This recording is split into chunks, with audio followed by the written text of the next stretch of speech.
So I had to evolve. After moving from Mississippi to Washington, D.C., I was determined to rid myself of my racially tinged upbringing. I did several things to make a change. I straightened my hair. I erased my Southern accent completely. I even became a Republican. I had evolved to become the quintessential, well-heeled political staffer right here in Washington, D.C. So when my boss invited me on a trip to my home state, to my hometown for an event, of course, I said yes. I was very prepared. I had carefully crafted my identity. My mask was on. I was ready to face the world. So the day of the trip comes. We board a private jet. We start flying, and my boss, mid-air, turns to me and says, "You know we're going to a meet and greet at John Thoroughbred's home." I looked like a deer in headlights at that moment. "What do you mean? No one mentioned that to me." Now, just so you know, John Thoroughbred is a longtime Mississippi politician. Everybody knows him. He's rich, he's powerful, and he lives in one of the grandest homes along the water. Growing up, my parents and I used to do a drive along that stretch of homes on Sundays after church. We used to call it our Sunday drive. Truthfully, it was our wishful thinking drive.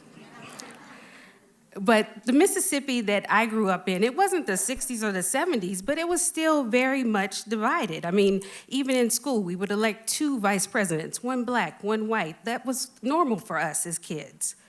And that area along the beach, the grand columned homes along the water, well, no one who looked like us had ever lived in those homes. I only knew one person who had even been inside those homes. It was my Aunt Cake, my favorite aunt. She was the caretaker and maid for the Thoroughbred family before her death. When we were growing up, my aunt, she was a slight woman. You know, she had darkened prescription glasses long before that sort of thing was fashionable. And I called her Aunt Cake because, well, she made my favorite cake. So, but growing up, you know, she also worked at night as a janitor at the local newspaper. And I remember growing up, we would go to the paper, my mom would take us there, and we would sit and they would talk about the latest episode of The Young and the Restless. And I would sit there at the table, swinging my legs, just watching the reams of newspaper come off the machine. And I would soak in that smell of newspaper. And I absolutely fell in love with it. And I think that those nights there with my aunt, the maid, is actually how I got into writing. And so my mind is filled with all these thoughts of my childhood and that life when suddenly I realize that this plane I'm on is about to land. And I start to get nervous, you know. What if they realize that I've been faking? What if they figure out who you really are? I don't want to go in this house. I am dying to go in this house. So the plane lands, and suddenly I find myself face to face with the one and only John Thoroughbred. He had come onto the plane to greet us. "Hi, I'm Janelle." He looks larger than life. You know, his hair is perfectly brushed, not a strand out of place. He looks just like he looks on TV. At that moment, I realized I had come face to face with the power structure that guided my childhood back then. And it was pretty heavy.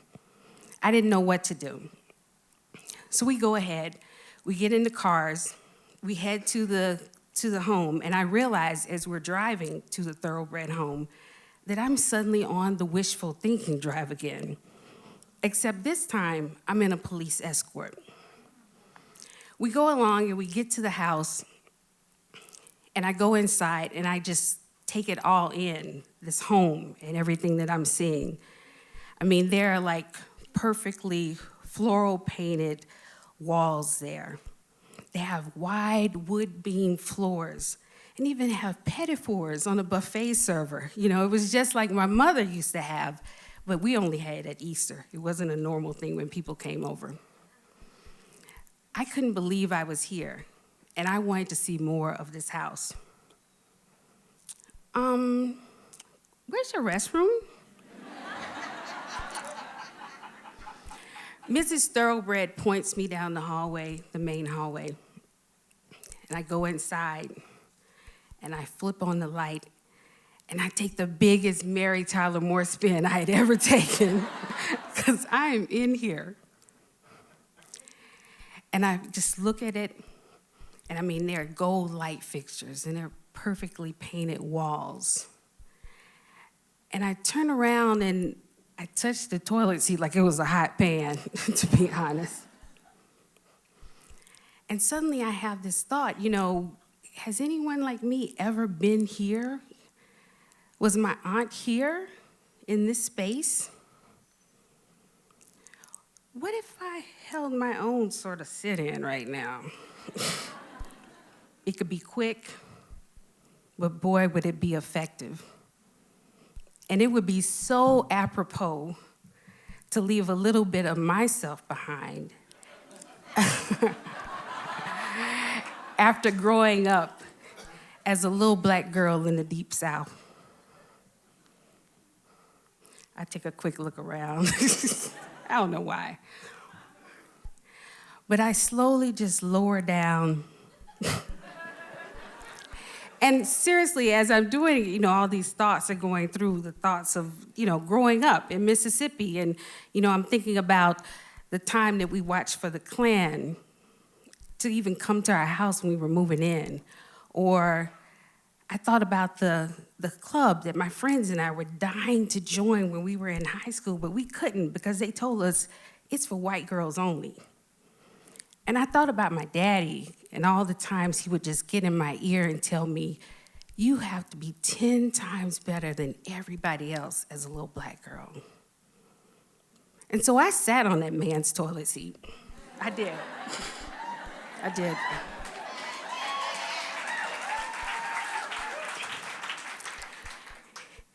And I just took a deep breath.